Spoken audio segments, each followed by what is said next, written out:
श्री राधे। श्रीमद् भागवत कथा अमृत वर्षा में प्रवेश करने से पूर्व प्रेम से बोलो राधे राधे। जन्मांतरे भवेत पुण्यम तदा भागवतम लभेत। देखो, एक जन्म का नहीं, 2 जन्म का नहीं, 10, 20, 50 जन्म का नहीं, तुम्हारे अनेक जन्मों के भाग्यों का जब उदय होता है तब जाकर के तुम्हें श्रीमद् भागवत की कथा श्रवण करने को मिलती है। तो देखो, ये वही कथा है जो भोले बाबा कैलाश मानसरोवर पर या अमरनाथ की गुफा में बैठ करके मैया पार्वती को श्रवण करा रहे हैं। ये वही कथा है जो शुक्र ताल में श्री सुखदेव जी महाराज राजा परीक्षित के माध्यम से सारे संसार को श्रवण करा रहे हैं। ये वही कथा है जो नैमिषारण्य में उन 88,000 ऋषि मुनियों के मध्य में श्री सूत जी महाराज व्यास गादी पर विराजमान होकर के सारे संसार के कल्याणार्थ श्रवण करा रहे हैं।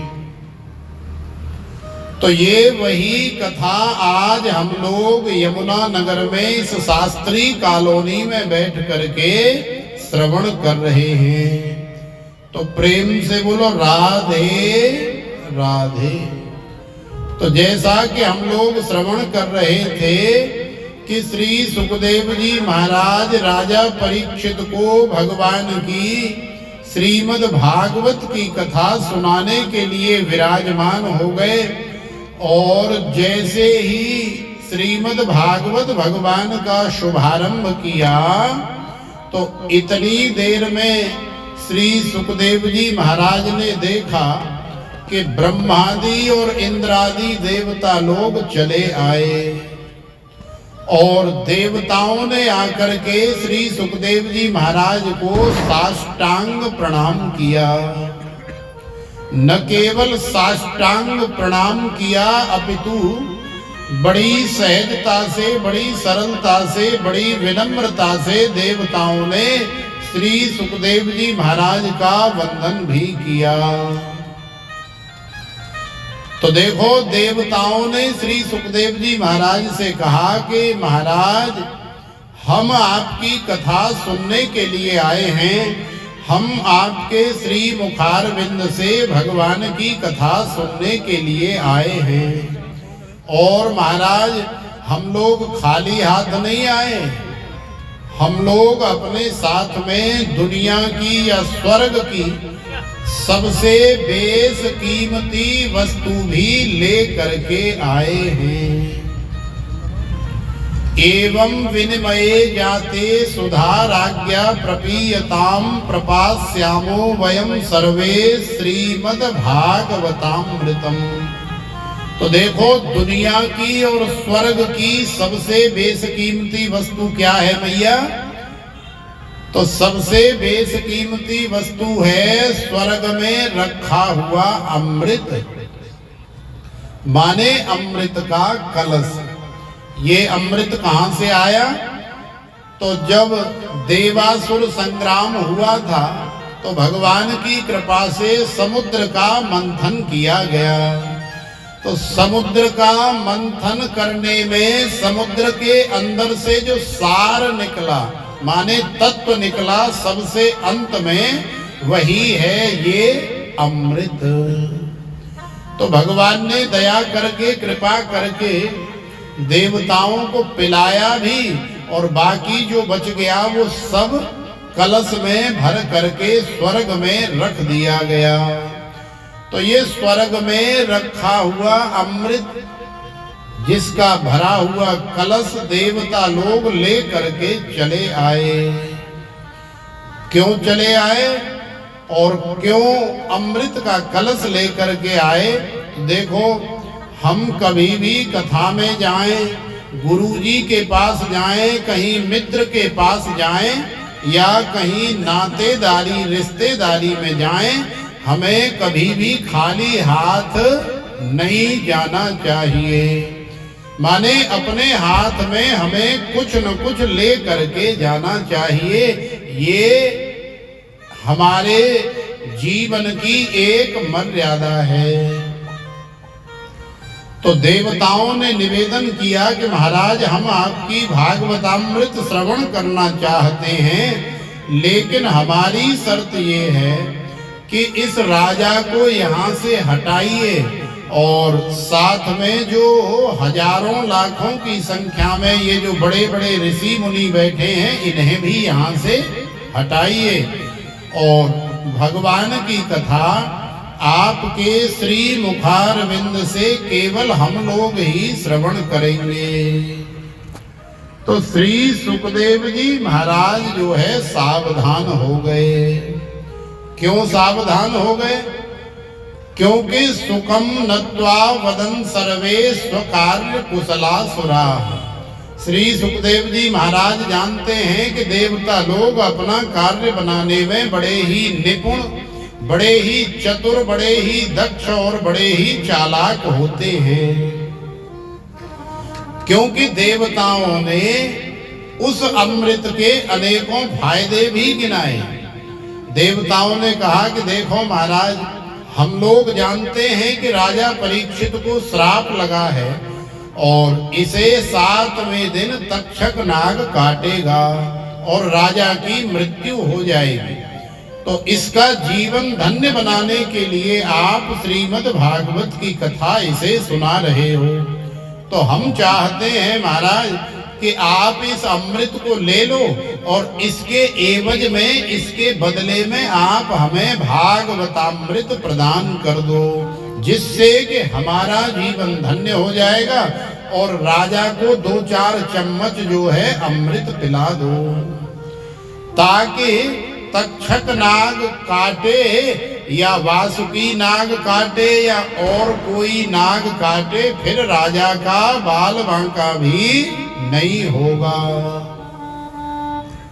तो देवताओं ने उस अमृत के अनेकों फायदे बताए, लेकिन श्री सुखदेव जी महाराज सोचने लगे कि हमेशा से स्वार्थी देवता आज इतने परमार्थी कैसे हो गए, क्योंकि ना तो इन्हें हमने बुलाया है और ना ही राजा ने पुकारा है, तो बिना बुलाए चले आए और ऊपर से इतना ज्ञान, इतने फायदे, इतना उपदेश और कर रहे हैं। तो आखिरकार बात क्या है? तो देखो मैया, ध्यान रखने वाली, सावधानी रखने वाली ये बात है कि यदि बिना बुलाए, बिना पूछे हमारे घर में आकर के हमें कोई बहुत ज्यादा लोभ लालच दिखाए, तो हमें सावधान हो जाना चाहिए। माने कोई हमारे लाखों या करोड़ों के फायदे की बात करे तो हमें सावधान हो जाना चाहिए। क्यों हो जाना चाहिए? कि यदि अगले आदमी के पास ऐसा कोई आइडिया है कि वो लाखों और करोड़ों जो है उस आइडिया से कमा सकता है, तो विचार करने वाली बात है कि कभी भी रुपए पैसे और वैभव से किसी का पेट नहीं भरता, तो आखिरकार उसी आइडिया को अपना करके वो स्वयं लाखों करोड़ क्यों नहीं बना रहा है? उस आइडिया को केवल हमें ही क्यों दे रहा है? तो देखो, कहीं न कहीं उसके अंदर कोई न कोई ऐसा लोभ है, कोई न कोई ऐसी चालाकी है, कोई न कोई ऐसी चतुराई है कि वो आपसे अपना काम निकालना चाहता है।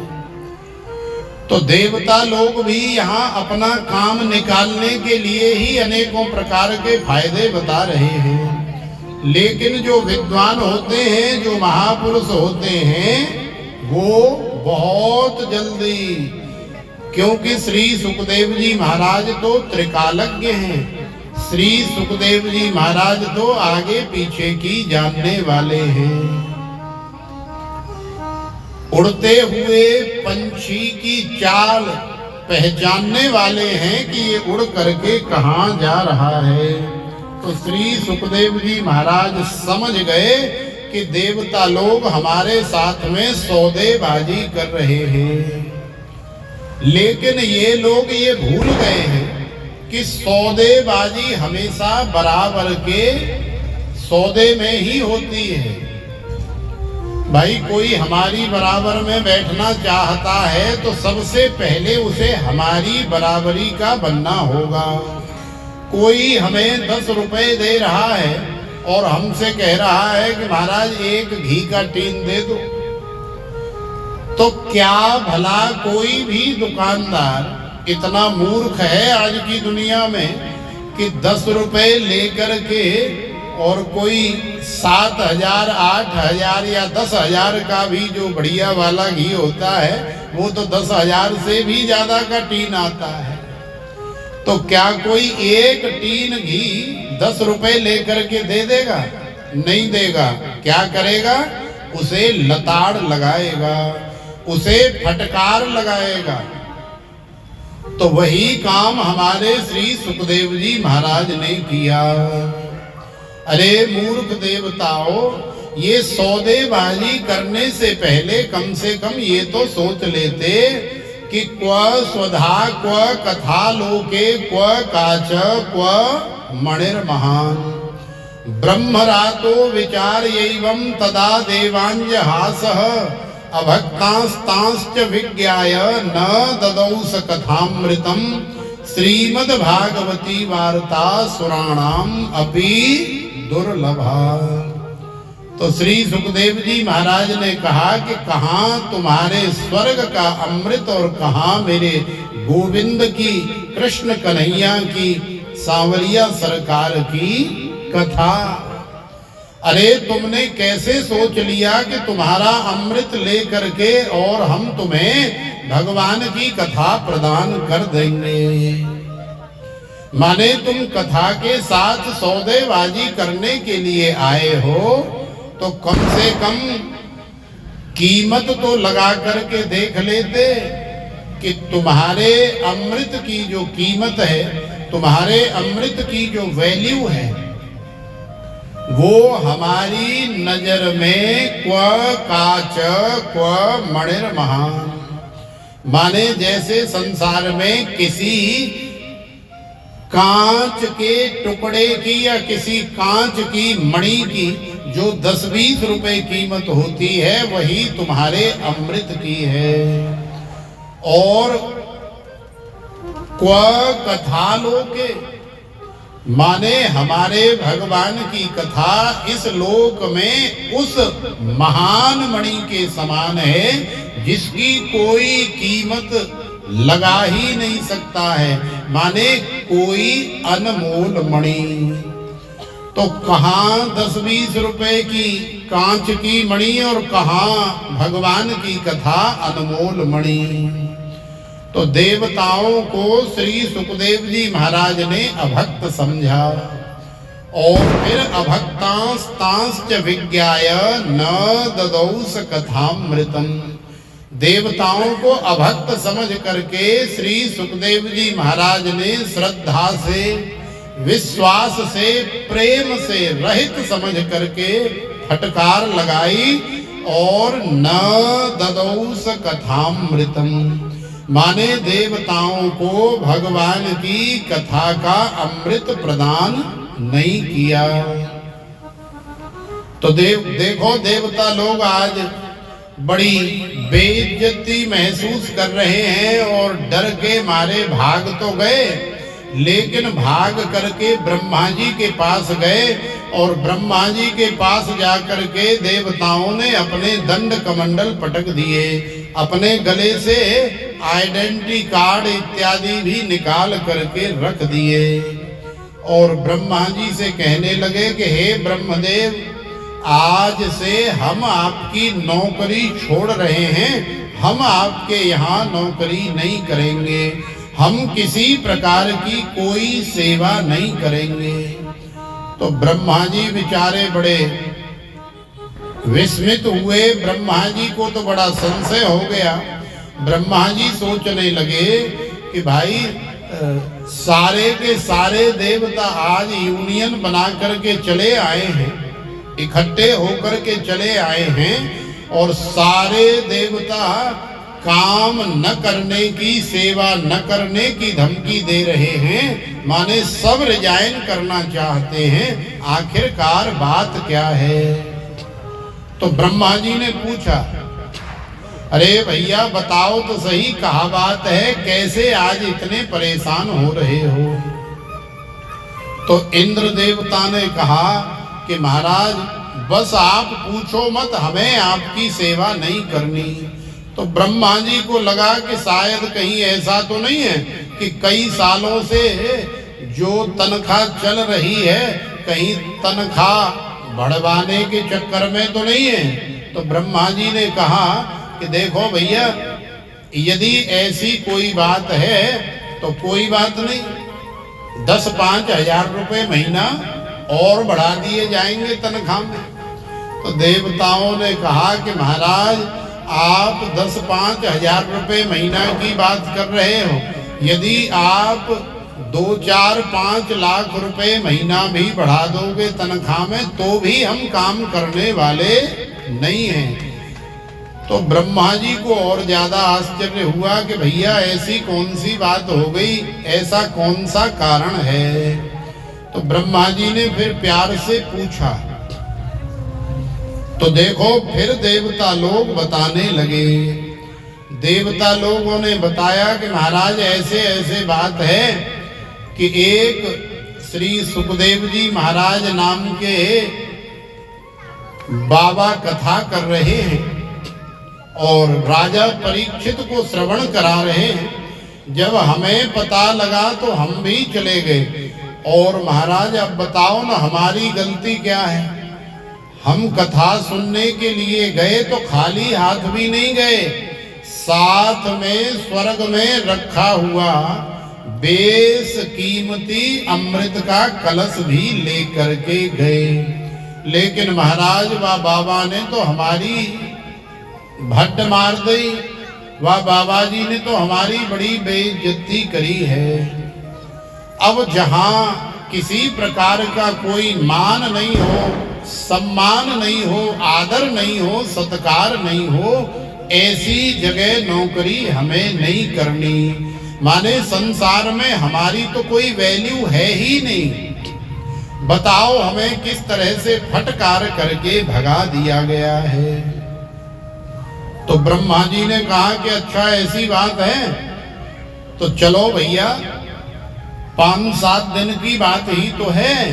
अब एक दिन हो गया है और दूसरे दिन की कथा चल रही है, तो अब तो केवल 6 दिन की बात है। तो भैया 6 दिन कम से कम शांति से काम करो, अपनी अपनी सेवा करो, और हम भी देखते हैं और आप भी देखो कि जिस उद्देश्य से राजा परीक्षित को श्री सुखदेव जी महाराज श्रीमद् भागवत की कथा सुना रहे हैं, क्या वास्तव में 7 दिन कथा सुनने से जीव का कल्याण होता है? क्या वास्तव में श्रीमद् भागवत की कथा से 7 दिन में ही मोक्ष की प्राप्ति होती है?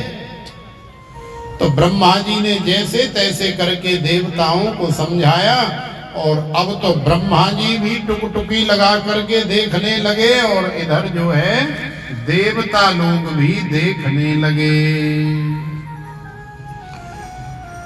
2 दिन की कथा हुई, 3 दिन की कथा हुई, 4 दिन की कथा हुई, 5, 6 और जैसे ही 7वें दिवस की कथा का विश्राम हुआ, सत्य मानो मैया भगवान श्रीमन नारायण के धाम से भगवान के पार्षद जो है विमान लेकर के प्रकट हो गए। बोलिए श्रीमन नारायण भगवान की जय।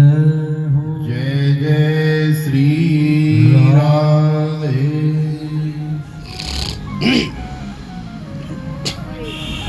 तो देखो भगवान श्रीमन नारायण के पार्षदों ने राजा को बड़े आदर के साथ, बड़े सत्कार के साथ विमान में बिठाया और विमान में बिठा करके राजा की आरती उतारी, राजा को चंवर डुलाया, राजा को मोर पंख से पंखा जलाया और राजा को नैवेद्य अर्पित किया और तत्पश्चात भगवान श्रीमन नारायण का कीर्तन करते हुए राजा परीक्षित को श्रीमन नारायण के धाम में ले करके चले गए।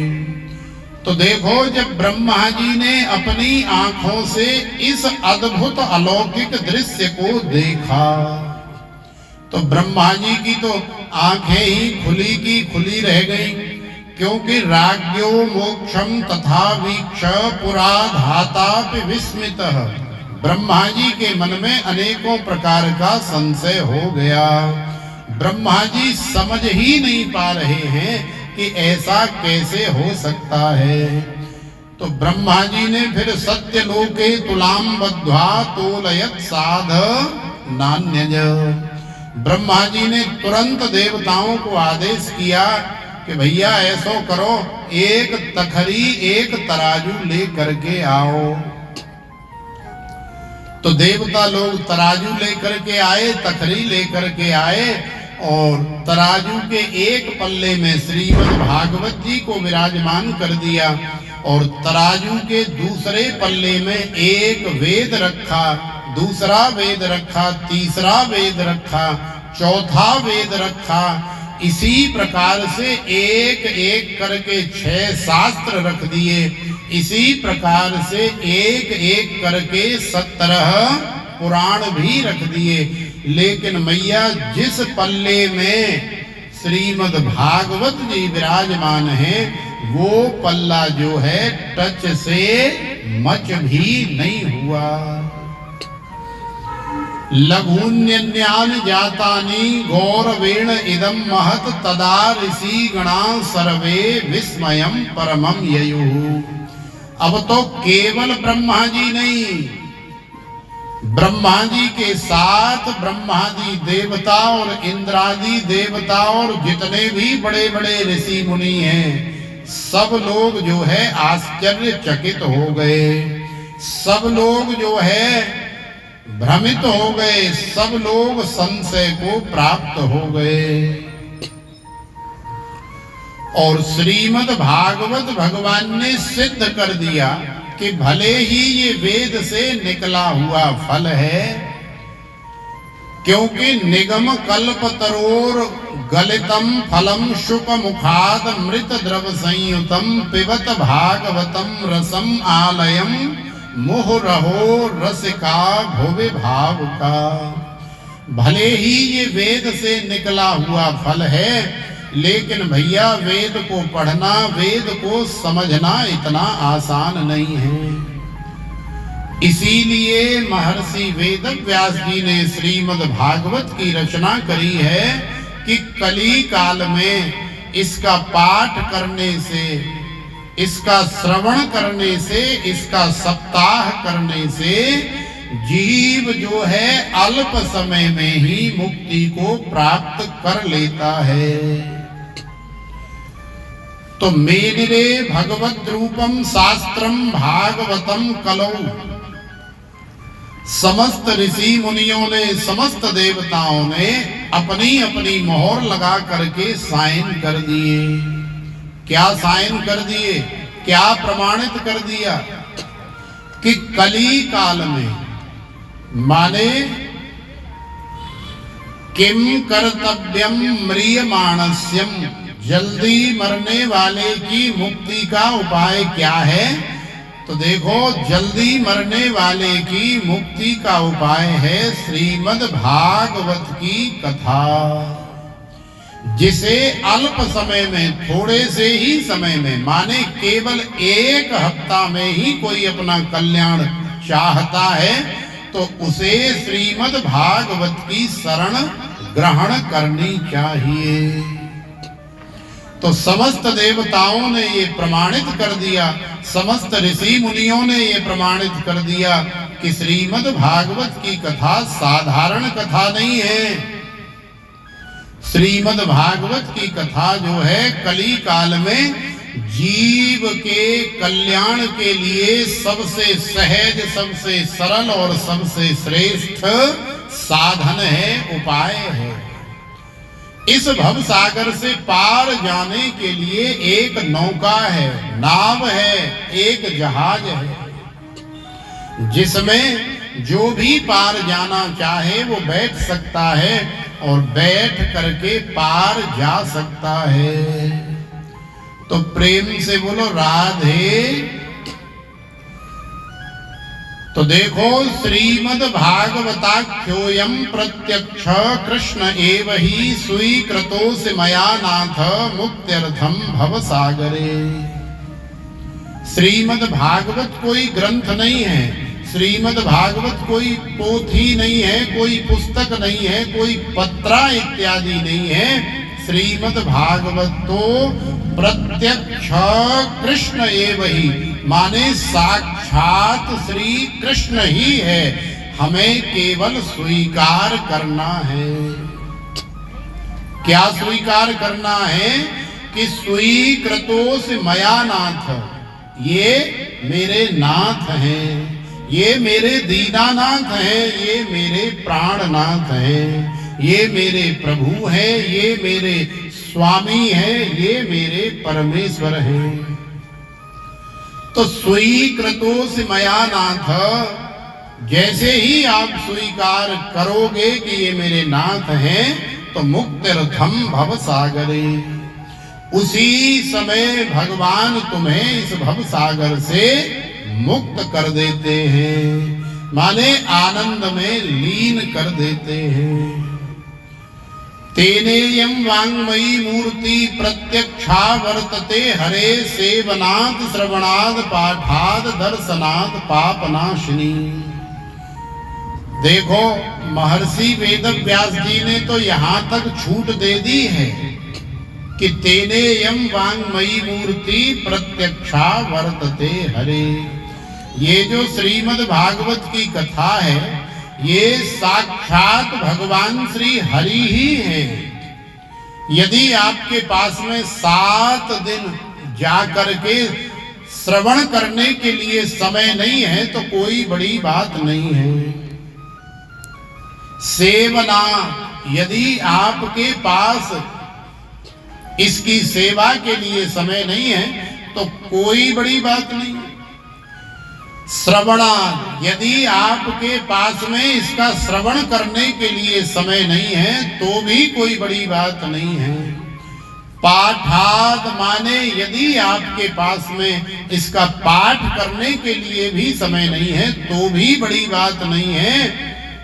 लेकिन भैया इतना तो कर ही सकते हो कि दर्शनात् पापनाशिनी, माने जहां कथा हो रही है वहां जा करके कम से कम 10-5 मिनट बैठ करके या खड़े हो करके ही कम से कम हाजरी लगा करके भागवत भगवान के चरणों में मत्था टेक करके और अपनी हैसियत के अनुसार वहां कुछ पत्र पुष्प चढ़ा करके, माने भागवत जी का दर्शन करके तो कम से कम आ सकते हैं कि इतना भी समय नहीं है।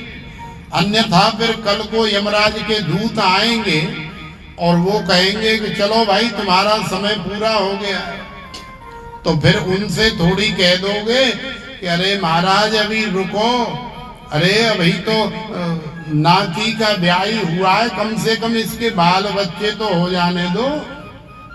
तो भैया वहां किसी प्रकार की कोई प्रार्थना, कोई तुम्हारी बात नहीं चलेगी।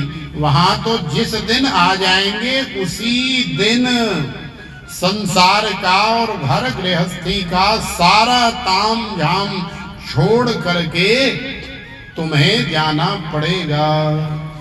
तो इसलिए जाने से पहले अपने कल्याण का मार्ग जो है प्रशस्त कर लो। और तुम्हारे कल्याण का मार्ग यही है कि श्रीमद् भागवत भगवान को अपने जीवन में अपना लो। तो प्रेम से बोलो राधे। तो आइए अब एक सुंदर सा भाव श्रवण करें और फिर आगे हम लोग कथा का श्रवण करेंगे।